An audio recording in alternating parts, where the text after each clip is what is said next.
Welcome to our discussion on risk management, managerial finance, summer 2014. We're going to be speaking about this topic of risk management, which is a continually growing, more complex area that is important to the sustainability of the business. Within risk management, we need to start that there are certain events that occur that could have a negative financial impact on the firm. So when we say risk management, we're talking about any event that, if it occurs, could have a financial impact. We tend to look at those that have a negative impact. Some of these risks include things that we already know and would define as risks. Pure risk. That is, you could have a fire, you could have a flood, you could have an earthquake, you could have a tornado, some force of nature coming into play. You could have liability risk. Somebody is negatively impacted by the company's product. So if you're a drug company, it could be bad drugs. If you're a food processor, it could be contaminated food. Even a small restaurant could be faced with the issue of contaminated food. We can keep going on with the liability. It could be an employee risk. It could be a risk with somebody falling on your property. So there's a lot of risks where you could be held liable for an act that you either did consciously or, in some cases, without any knowledge at all. But that is a risk.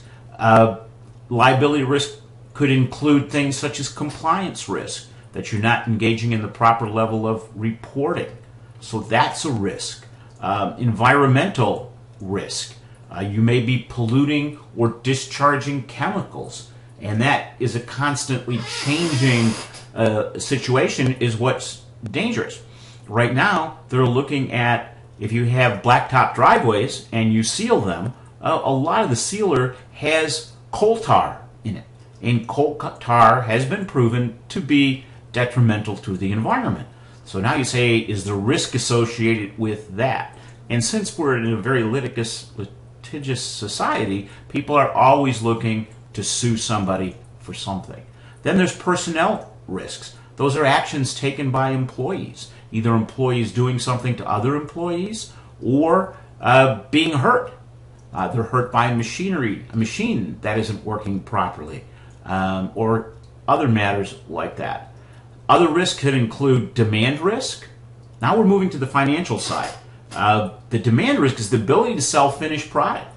So if I'm Geneseo Coffee Company and I have all of this coffee and nobody wants to buy it, that's a risk. If I'm Joseph Bank and I have all this product in my stores, inventory of suits, shirts, and nobody wants to buy it, that's a risk. Same thing with Bed Bath & Beyond, Urban Outfitters, JetBlue. So there's that demand risk. The other one, and this is more, I would say, is a greater thing because people can have a good sense of their demand. The supply risk, though, is a bigger issue. The ability to obtain raw materials. This can be impacted, as it was this winter, on weather conditions. The railroad system was shut down in many parts of the Midwest and the Northeast. We had many days that trucks couldn't move. That there was the ability to get those raw materials in was very difficult. So that's one risk, is the transportation risk. The other could be a weather risk, that if we're finding that corn may not be available because not only can't it get to market, and it can't get to market because they're looking at train cars, tank cars, and other cars being used for other purposes. So is it taking grain or is it taking oil? And you've been reading that hopefully in the Wall Street Journal, and you've seen that. So there could be weather miss, there could be prices, there could be shortages, all sorts of different things. So those are supply risks.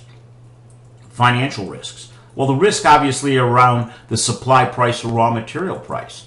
So even though your demand and supply may be available on a volumetric basis, you may not have the sales price may be variable or the raw material price.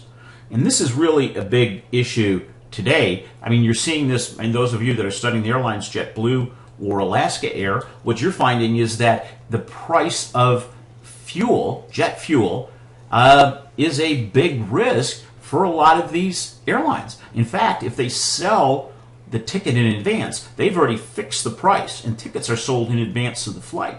But when they go to buy the jet fuel, they may find it costs more than what they used in their model for determining the price. But have they built in all these risk management tools? We'll see. But next thing is currency risk.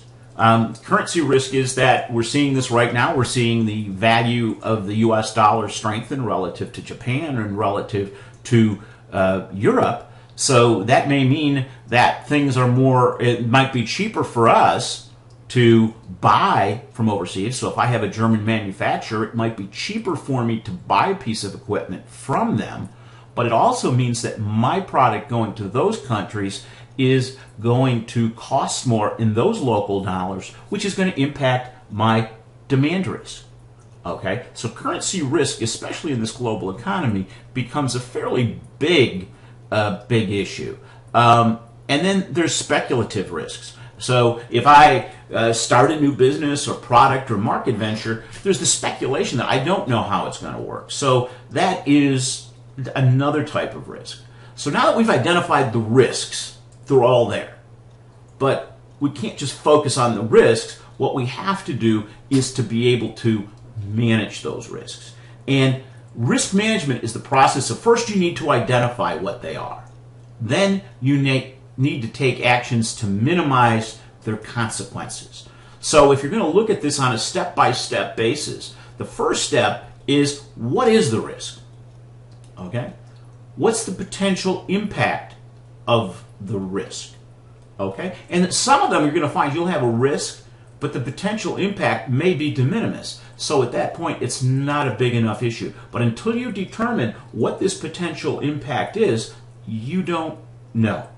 Third step, how do you minimize the impact of the risk?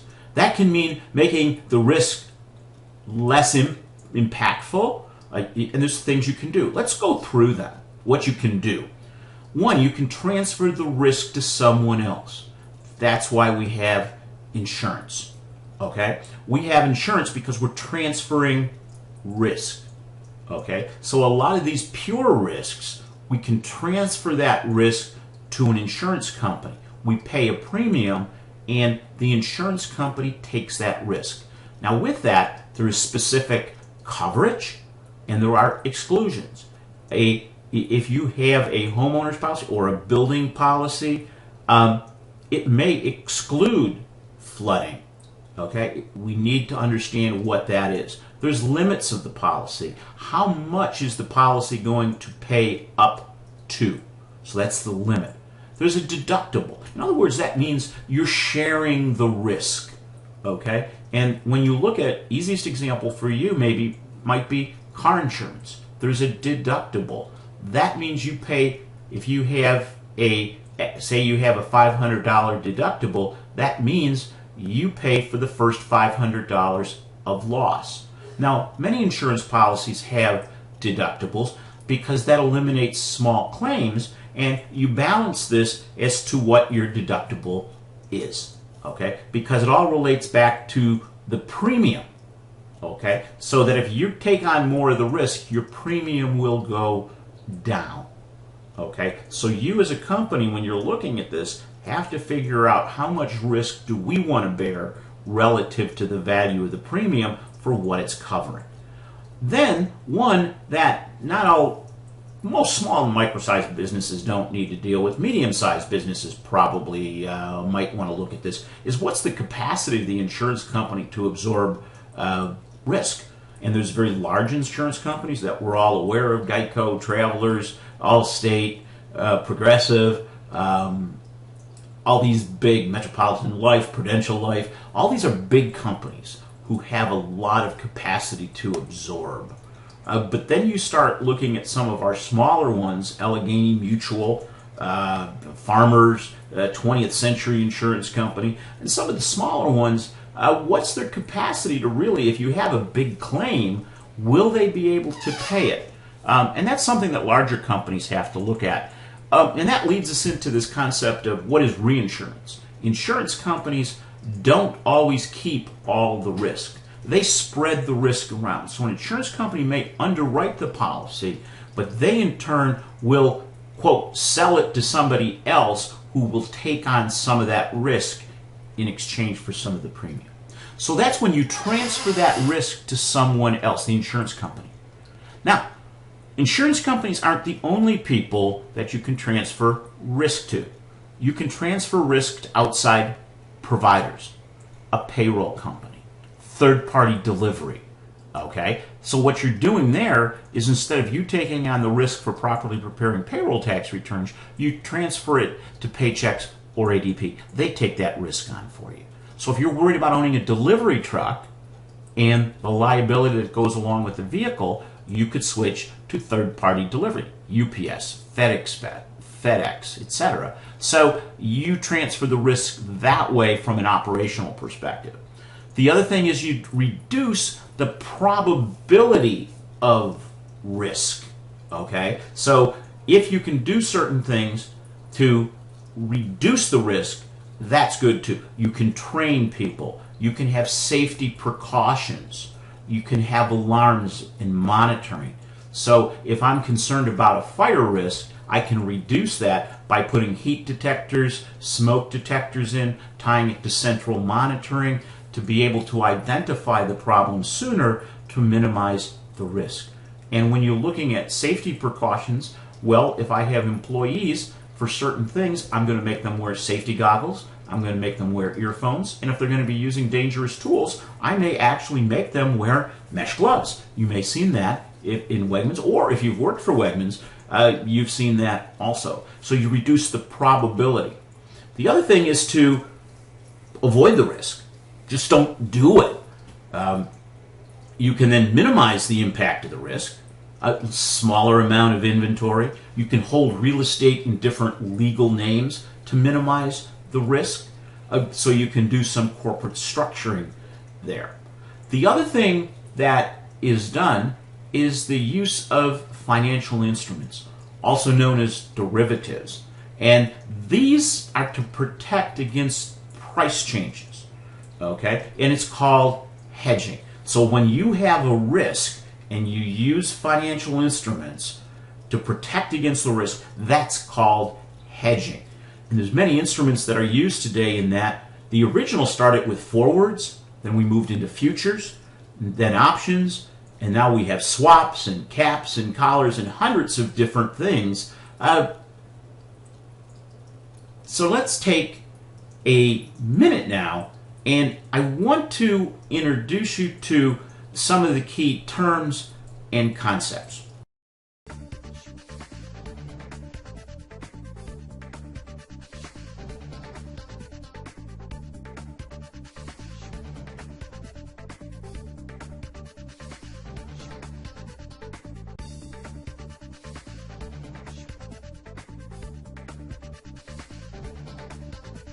So our markets are a lot more transparent, a lot more fair, and they're actually better to trade for the small independent trader than the stock market is. So there are any number of ways that savvy investors can use derivatives to generate excess returns. If you're good at this, the financial rewards can be great. And then I started to act on my intuition and started to be a little bit more aggressive, and it started to go my way. And I looked around and I said, you know, I can do this. I can be a part of this.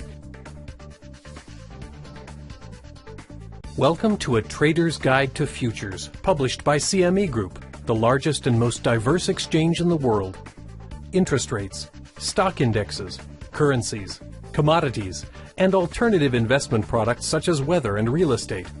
CME Group offers the widest range of tradable products available anywhere, all on a single platform. Our centralized global exchange delivers transparent pricing and equal access to traders in more than 80 countries virtually 24 hours a day. With the backing of CME Clearing, the largest derivatives clearing facility in the world, the financial integrity of our markets is unsurpassed. This learning resource is all about trading futures. If you're an individual trader who is interested in branching out from equities or perhaps spot effects into futures, this is a great place to start. If you know something about futures trading already, you can jump at any time to the Are You Ready to Trade Futures challenge. Welcome to A Trader's Guide to Futures, published by CME Group, the largest and most diverse exchange. In the United States, trading in futures began in the mid-19th century with the establishment of central grain markets, where farmers could sell their products either for immediate delivery, also called the spot or cash market, or for forward delivery. These forward contracts were private contracts between buyers and sellers and became the forerunner to today's exchange-traded futures contracts. Both forward contracts and futures contracts are legal agreements to buy or sell an asset on a specific date. Where forward contracts are negotiated directly between a buyer and a seller, and settlement terms may vary from contract to contract, a futures contract is facilitated through a futures exchange and is standardized according to quality, quantity, delivery time, and place. The only remaining variable is price, which is discovered through an auction-like process that occurs daily at the exchange.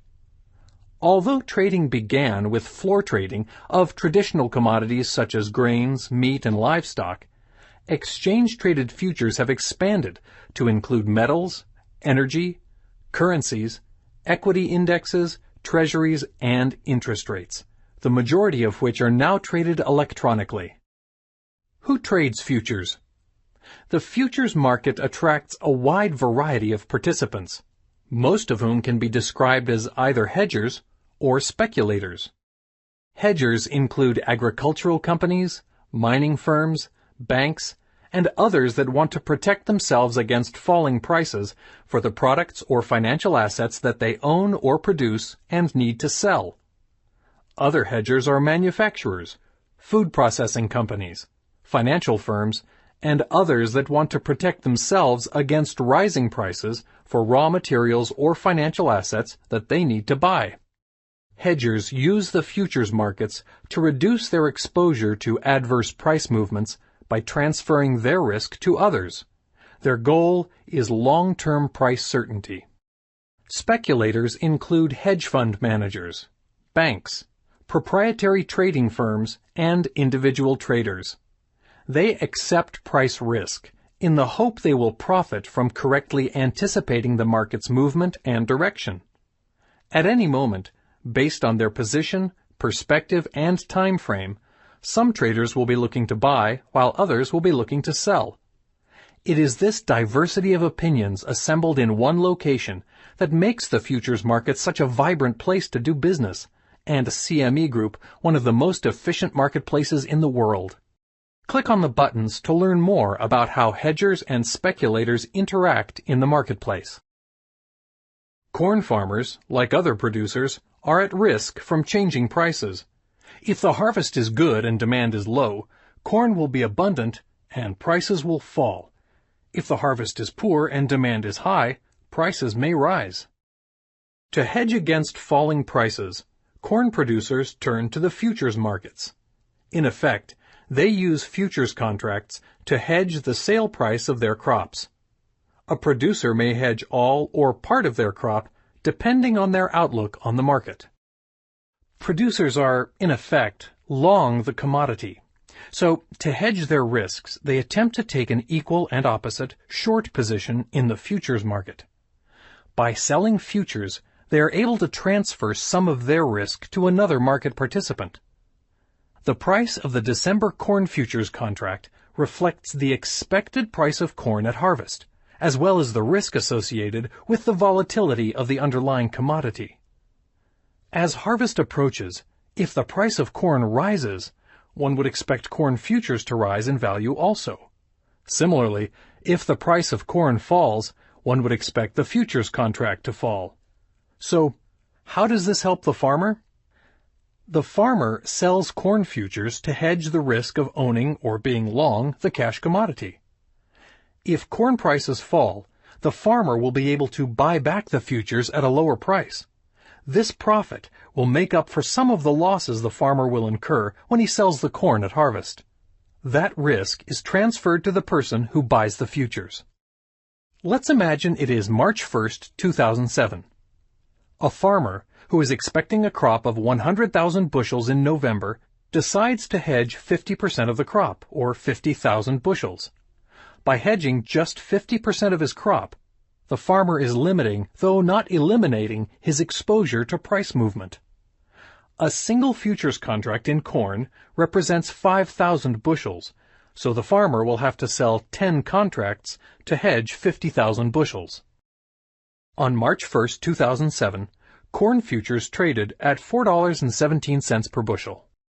From March 1st until harvest on November 1st, the price of corn fell by 23 cents per bushel. The farmer can now buy 10 contracts at $3.94 per bushel, offsetting the 10 contracts he sold at $4.17 per bushel. The 10 futures contracts generated $11,500 in addition to the $3.94 per bushel he will receive in the cash market. If the farmer had hedged 100% of the crop, he would have offset the price decline entirely. However, he also would have given up the opportunity to profit from a possible rise in corn prices. This example began with the farmer selling 10 corn futures contracts in March, well before the harvest. Who would have wanted to buy these contracts?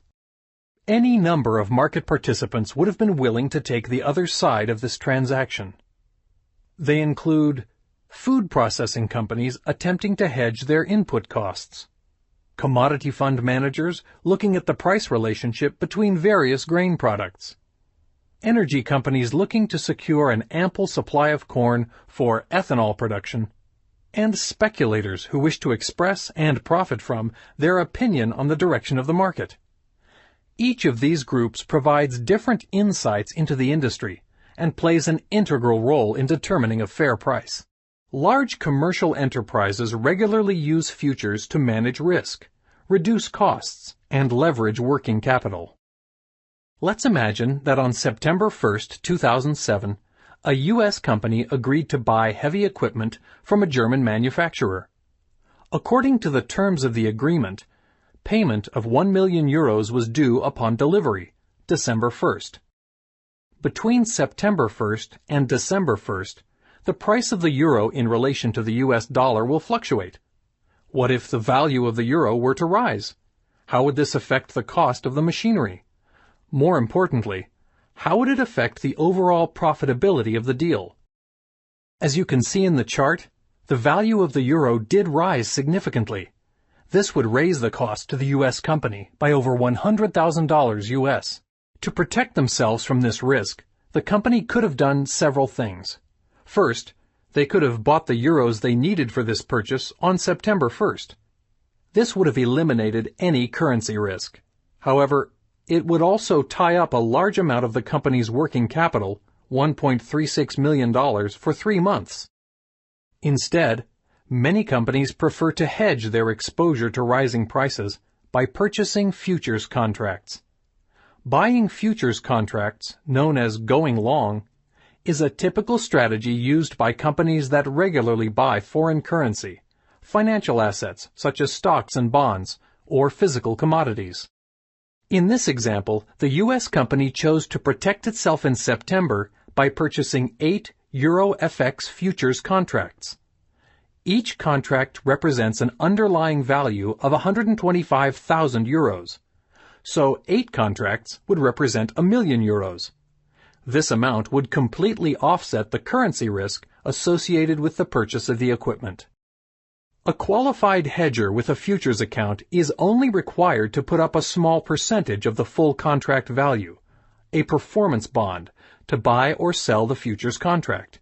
In this case, the U.S. company would be required to post only $2,600 per contract, or $20,800 to hedge the currency risk associated with this deal. Because the price of the euro rose, the company had to pay more to purchase €1 million on December 1st. However, this increase in cost was offset by the profits realized from being long the futures contracts. By hedging with futures, the U.S. company locked in the price it paid for euros and controlled the ultimate cost of the equipment. If the U.S. company was buying euro currency futures, who was selling them? Any number of market participants might have taken the other side of this trade. A company hedging against a possible decline in the value of the euro, a speculator looking to take advantage of an opportunity, or a European company buying products in the United States. Similar transactions happen hundreds of thousands of times every day.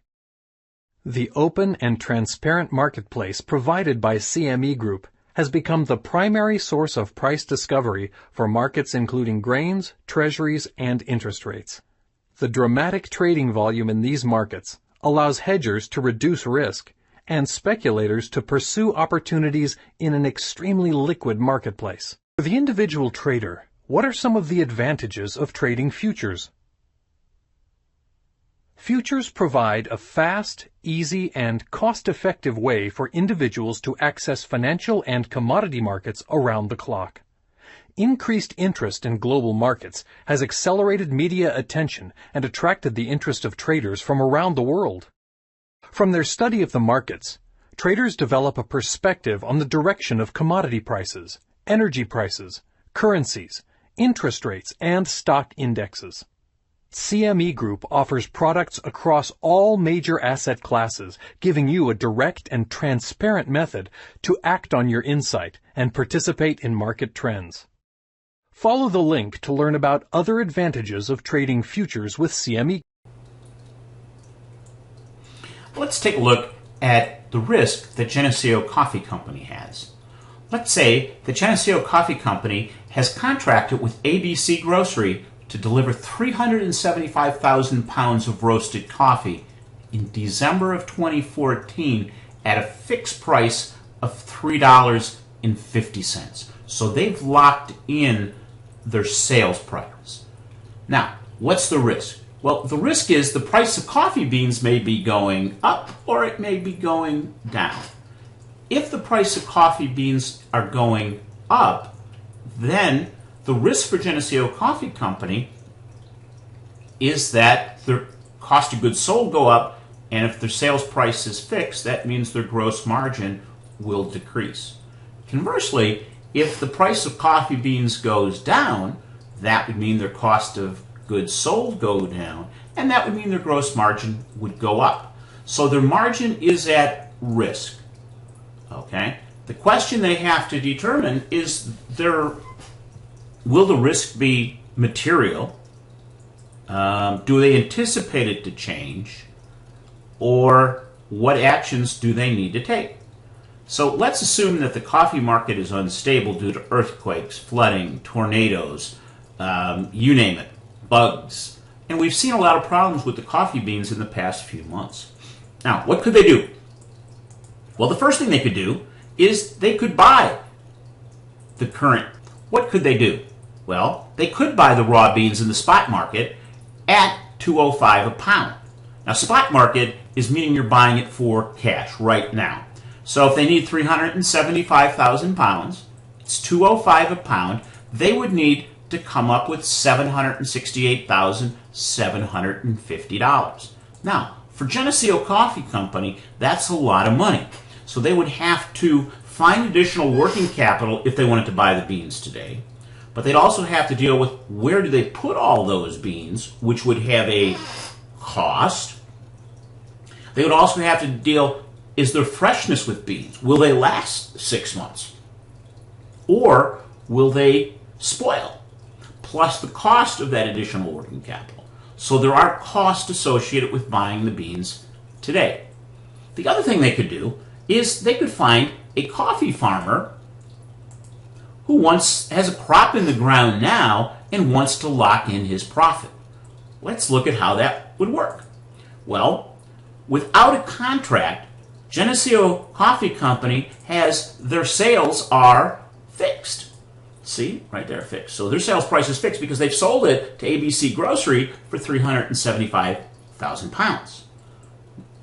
Their variable is cost of goods sold. So their cost of goods sold is variable, okay, which makes their gross margin variable. let's look at it from the farmer's perspective. From the farmer's perspective, the sales price is variable. He doesn't know what he's going to get for those beans when they're ready to be harvested in December.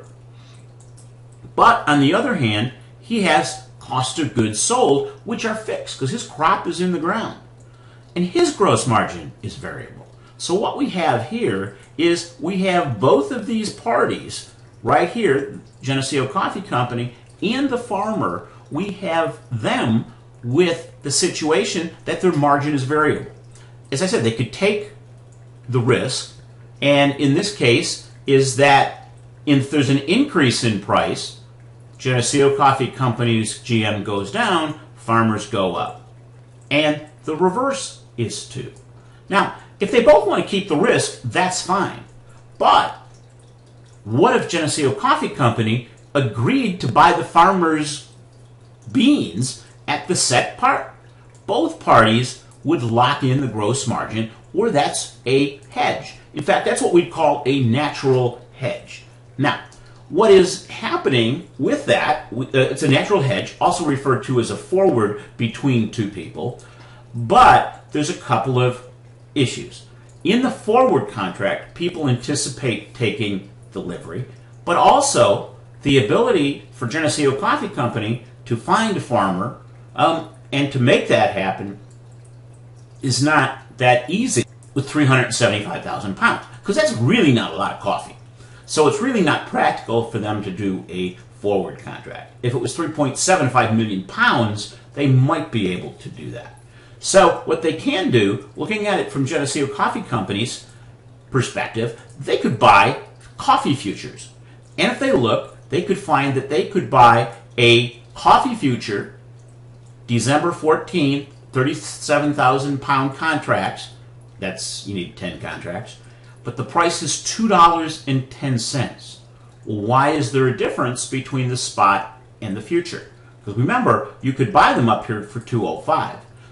But this is for delivery in December. So there's a timing factor and a risk factor in here. So if they buy their 10 contracts, let's take a look at the other alternative Geneseo Coffee Company can do, and that is to use coffee futures. So right now, you can buy December 14 coffee futures. That means expires in December of 14. Contract size is 37,500 pounds of coffee, and the price for that contract is $2.10 a pound. Now, there is a difference right now between the spot, what you could buy it for now, the $2.05, and the future value of $2.10. That's the estimated price difference. What the market has put a premium on that time value. So we buy the future. What happens if the price goes up? Well, on this side, we can look at it from both what happens to the futures and what happens to the cash side of the equation. So you buy the futures, it costs you, they have to resell them, and say the price went up to $3.20, they bought them at $2.10, they have a gain of $1.10 a pound. Since they contracted for 375,000 pounds, there's a gain of $412,500. Now, that's the profit from futures. But they have to go and buy the coffee in the spot market at a higher cost. So what they did is they have to purchase them, could have purchased them today at $2.05 because that was the spot price today and they could have put them in a warehouse. But what happened is they actually had to go out and buy them now at $3.20 a pound instead of $2.05. So there was a loss on the cash side of $1.15, which is $375,000.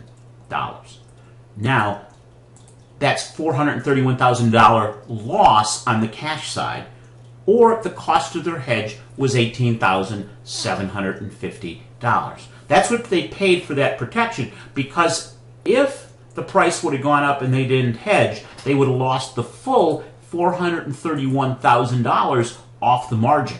And you know what Geneseo Coffee Company's margins are. This would have really put them under. So they needed to do something. They couldn't bear the risk. That's measuring the potential impact of the risk. And for Geneseo Coffee Company, that was material. So they would need to do that.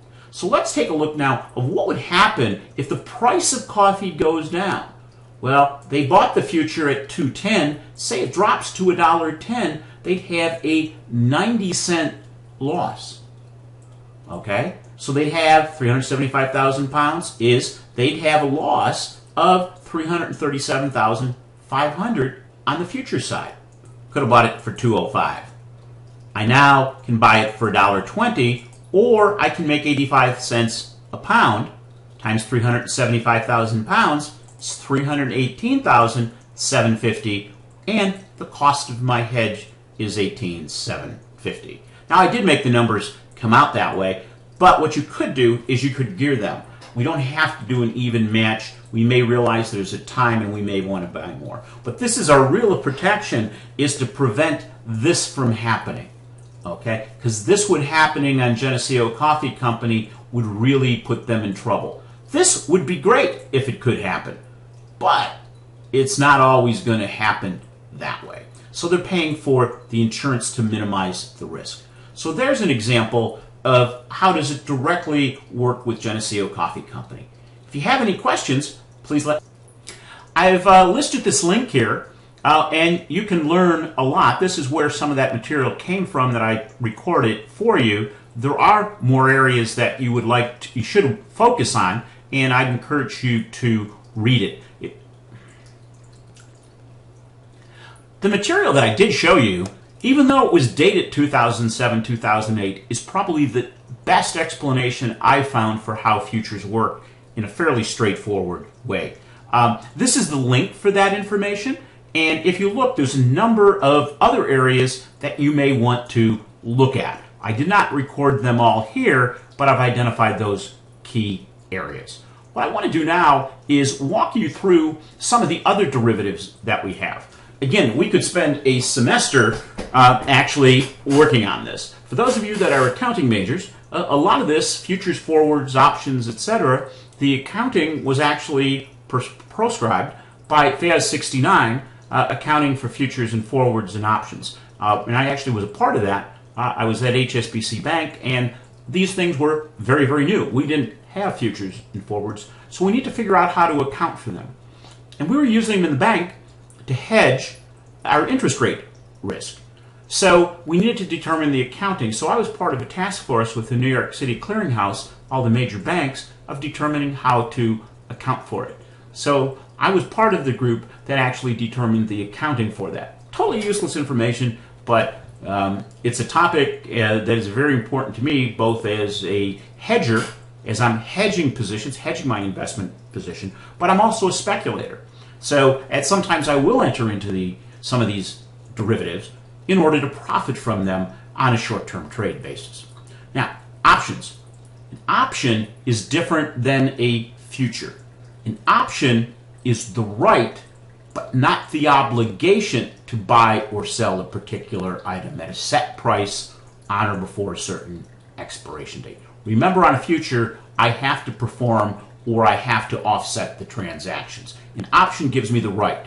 A call option gives me the right to buy. So if I buy a call option, I have the right to buy the underlying instrument, whether that is an equity, a stock, or an underlying commodity. A put option is the right to sell. So I can buy a put option, which gives me the right to sell if I choose. They are separate instruments, and they're used differently. Some common terminology around options is the premium, and that's the amount paid or received for the option.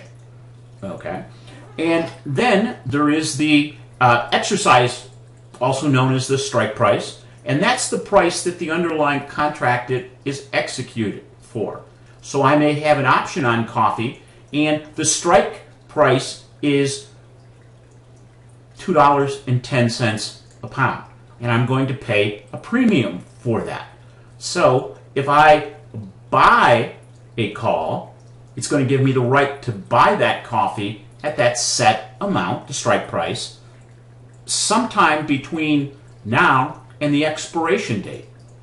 So that it works a very similar way. Okay? And these aren't meant to ever take delivery or anything else. They're simply offset with each other. Now, when we look at it from an option buyer's perspective, they pay a premium and they have the right to exercise, and they don't have to have any performance bond, okay, because they bought the full amount.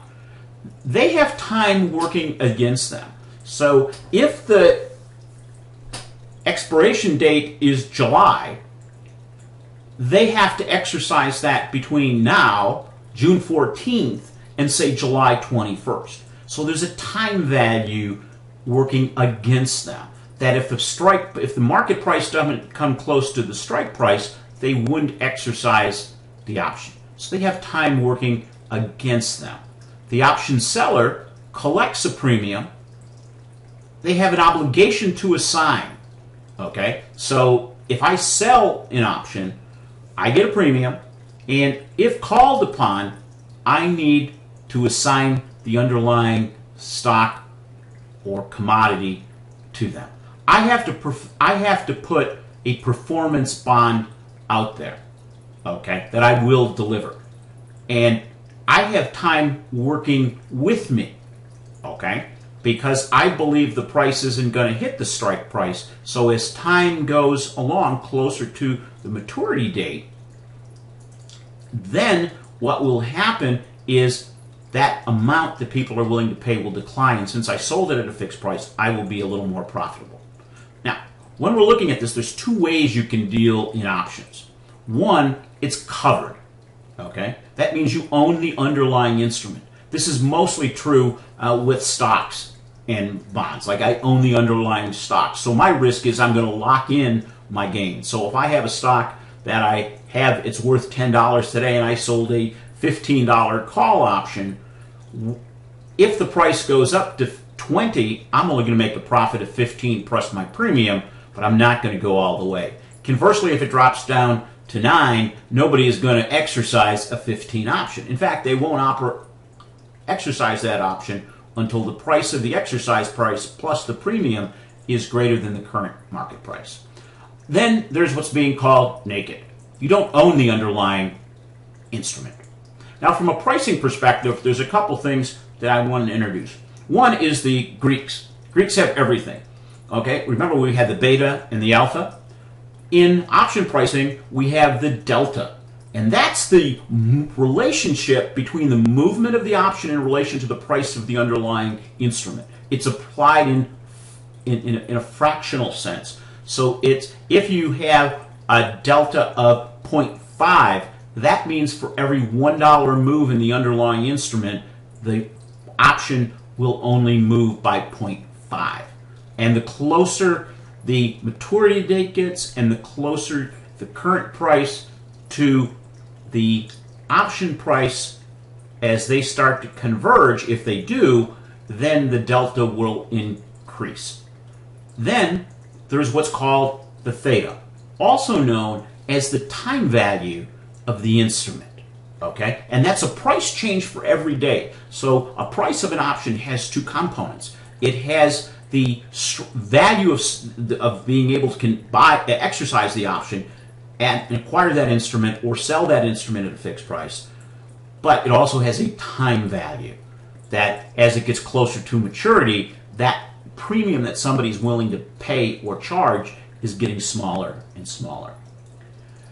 Swaps. I would say at this point, go in, watch this piece here. You don't have to watch all of them, but there's a few things that are very good, and I put this out here for you to look at, and that is a financial derivative. What is it? Why are derivatives used, which is a review, and that's a review, and then to introduce the concept of swaps. Now, swaps are one of these things that have gotten really some bad publicity, but it is also a major problem and was one of the big causes of the Great Recession and continues to plague the banks today. I'm going to try to explain swaps in a fairly easy way.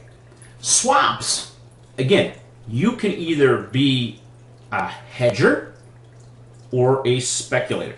So if you have an underlying position you're trying to reduce your risk on, it's a hedge. when you're in it to try to just make money without the underlying hedge, you're a speculator. Swaps, especially interest rate swaps, actually started out as a instrument to hedge. Okay? And as long as it was hedging, they were working just fine. Okay? And it's when the speculators started overwhelming the hedgers and that they become instruments on their own, not related to something else, is when they actually became fairly dangerous. Now, I'm going to try to explain this. You may need to look at that video. The swap, and this is a diagram, let's start with swap contracts are not traded on the marketplace. Okay? You can't buy them. Swaps are between two parties. Okay? So you might have had JP Morgan and HSBC or JP Morgan and General Motors Acceptance Corporation or Ford Motor Credit Company.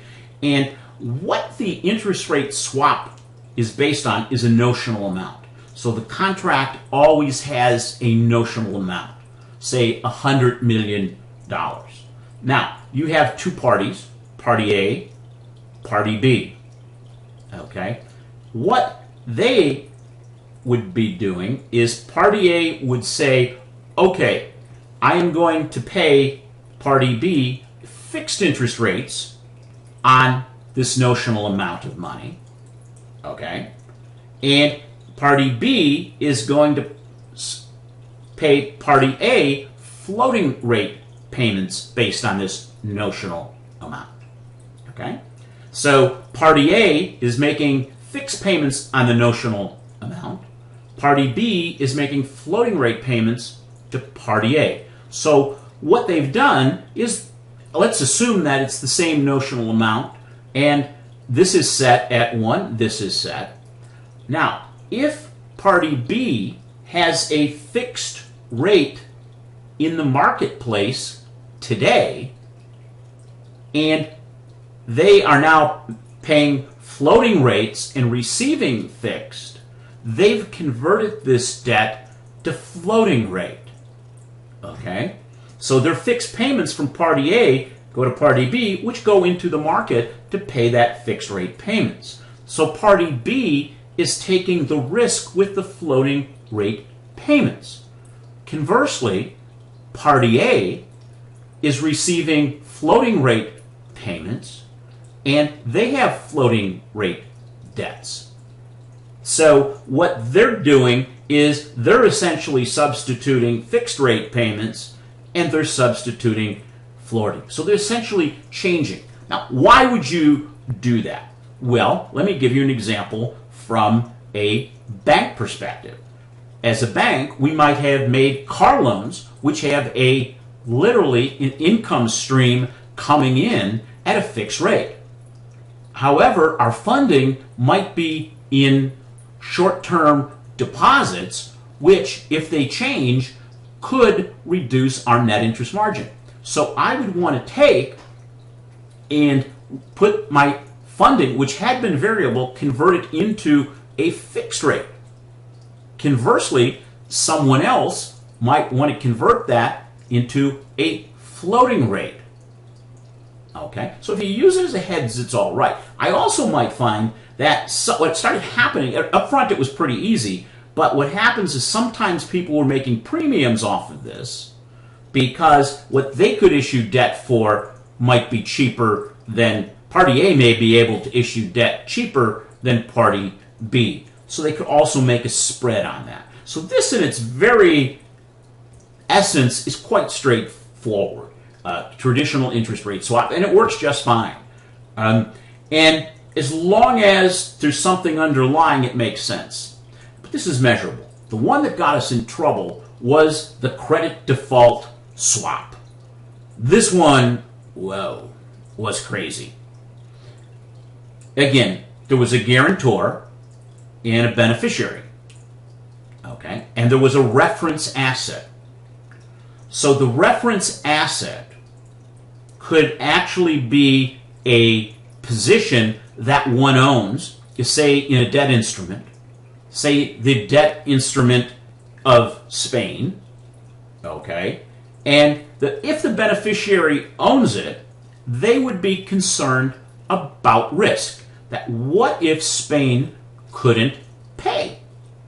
So they didn't want to take that risk, so they went over here to the guarantor, the other side of the swap transaction, and said, Mr. Guarantor, I will pay you some money, and in exchange for that, if they default, if Spain defaults here, the guarantor would pay the default payment to the beneficiary.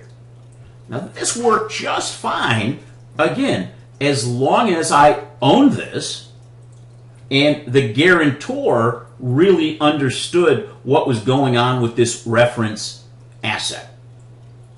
Okay? Now, what started happening is people started speculating, but they didn't own the reference asset. Okay? So, at one point, there were more swaps out here than there was outstanding debt. So the guarantor would have had to, even though it was a reference asset, the guarantor would have had to pay all of those.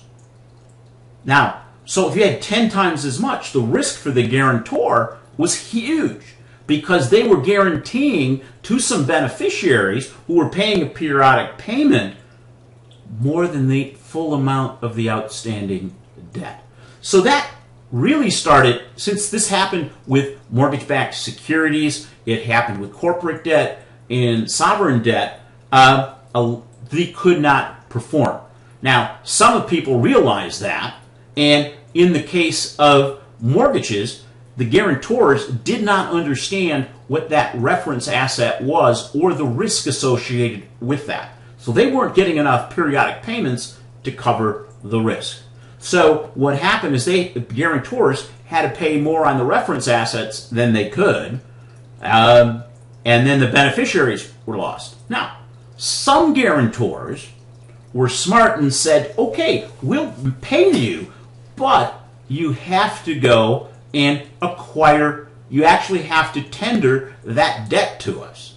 Meaning that if you have 10 million of Spanish debt and you want me to pay, I'll pay, but you have to deliver the bonds. Now, if you own the underlying bonds, this is a no-brainer. You just give it to them and you get the money. However, if you didn't own the bonds, you couldn't get paid. So what you had to do is perhaps go out and buy them in the market. What some guarantors did is they bought up all the bonds. Okay? And the beneficiary had this agreement where they paid this money, but they couldn't collect because they couldn't buy the bonds. These credit default swaps are what's got us into a lot of trouble. Are they still effective? Yes, absolutely. Has Dodd-Frank really come in and tightened these up and did a number of other things? Yes. But still, there's many, many trillions of dollars of these outstanding. So this concludes our risk management. If you have any questions, please let me know.